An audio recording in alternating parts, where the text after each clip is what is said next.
ஒரு காலத்தில் நாம் மன்னிக்க முடியாது என்று நினைத்ததை மன்னிக்க பரிசுத்த ஆவியானவர் நமக்கு உதவுகிறார். என்னால் என்னை மன்னிக்க முடியாத போது அவர் மன்னிக்க உதவுகிறார். மற்றவர்களை மன்னிக்க எனக்கு உதவுகிறார். மன்னிக்காததால் வரும் நம் இதயங்களில் உள்ள நோய் மற்றும் அதிர்ச்சியை குணமாக்குகிறார். ஒரு முறை என் முதலாளி என்னை கொடுமைப்படுத்தினார். நான் பேசும்போது அவர் என்னை பேசியதற்காக திட்டினார். நான் அமைதியாக இருந்தபோது அவர் என்னை பேசாமல் இருந்ததற்காக திட்டினார். அவர் தொடர்ந்து என்னை தனது வார்த்தைகளால் துன்பப்படுத்தினார்.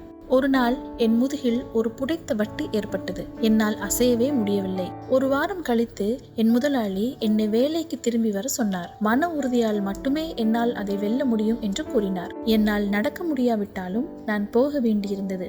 வாய்மொழி துஷ்பிரயோகம் மற்றும் மன அழுத்தம் தொடர்ந்தது. என் மனம் உடைந்தது. சில வருடங்களுக்கு பிறகு நான் அந்த வேலையை விட்டு விட்டேன். ஆனால் நான் இன்னும் ஒவ்வொரு நாளும் பதட்டமாக உணர்ந்தேன். நான் இன்னும் அந்த சூழ்நிலையில் இருந்தது போல எனக்கு பீதி கோளாறு ஏற்பட்டது. அந்த நிலைமை முடிந்தாலும் அந்த நபரை என்னால் மன்னிக்க முடியவில்லை. சுதந்திரமாக இல்லாததற்காக என்னால் என்னையே மன்னிக்க முடியவில்லை.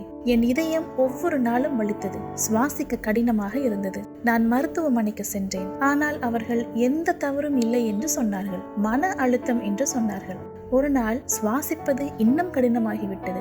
என் இதயத்தில் வலியை உணர்ந்து தரையில் விழுந்தேன். நான் நினைத்தேன், ஒருவேளை நான் இப்படியே இருந்து விடுவேன். பின்னர் பரிசுத்த ஆவியானவர் என்னிடம் வந்து, என் அன்பு குழந்தையே, உன் பொருட்டு நீ அவரை மன்னிக்க வேண்டும் என்று நான் விரும்புகிறேன் என்றார். நீ நினைக்கிறாய், நான் அந்த நபரை எப்படி மன்னிக்க முடியும்? அதை சொன்னால் போதுமா? அது சாத்தியமற்றது. ஆனால் நீ மன்னி என்று சொல்லும் போது நான் உன் இதயத்தை தொட்டு அதை சாத்தியமாக்குவேன். நீ மன்னி என்று சொல்லு. என்னால் அதை நம்ப முடியவில்லை. ஆனால் நான் சொன்னேன், ஆண்டவரே, நான் அந்த நபரை மன்னிக்கிறேன். தயவு செய்து எனக்கு உதவுங்கள். அந்த நேரத்தில் ஒரு கனமான கல்லை போல என் இதயத்தில் அழுத்திய கோபமும் அழுத்தமும் மறைந்துவிட்டன.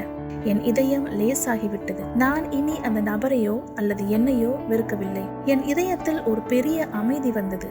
அவள், யாரையுமில்லை ஆண்டவரே என்று சொன்னாள். இயேசு அவளை நோக்கி, நானும் உன்னை ஆக்கினைக்குள்ளாக தீர்க்கிறதில்லை.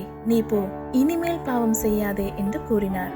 நீங்கள் இப்போது ஏதேனும் பாவத்தில் அல்லது வேதனையில் அல்லது மனவேதனையில் இருந்தால், இயேசுவே, தயவு செய்து என்னை காப்பாற்றுங்கள், என்னை மன்னியுங்கள், என்னை மன்னிக்கும் நபராக ஆக்குங்கள் என்று கூறுங்கள். நீங்கள் அதை சொல்லும் போது நீங்கள் ரட்சிக்கப்படுவீர்கள். உங்கள் இதயம் குணமாகும். நீங்கள் விடுதலை பெறுவீர்கள்.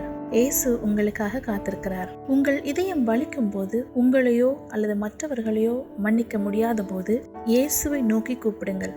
அவரை ஏற்றுக்கொள்ளுங்கள். ரட்சிக்கப்படுவீர்கள். உங்கள் இதயத்தில் உள்ள வலிகளிலிருந்து விடுபடுங்கள். நீங்கள் விடுதலையாக இருக்க வேண்டும். நாம் பரலோகத்தில் சந்திப்போம் என்று பிரார்த்திக்கிறேன்.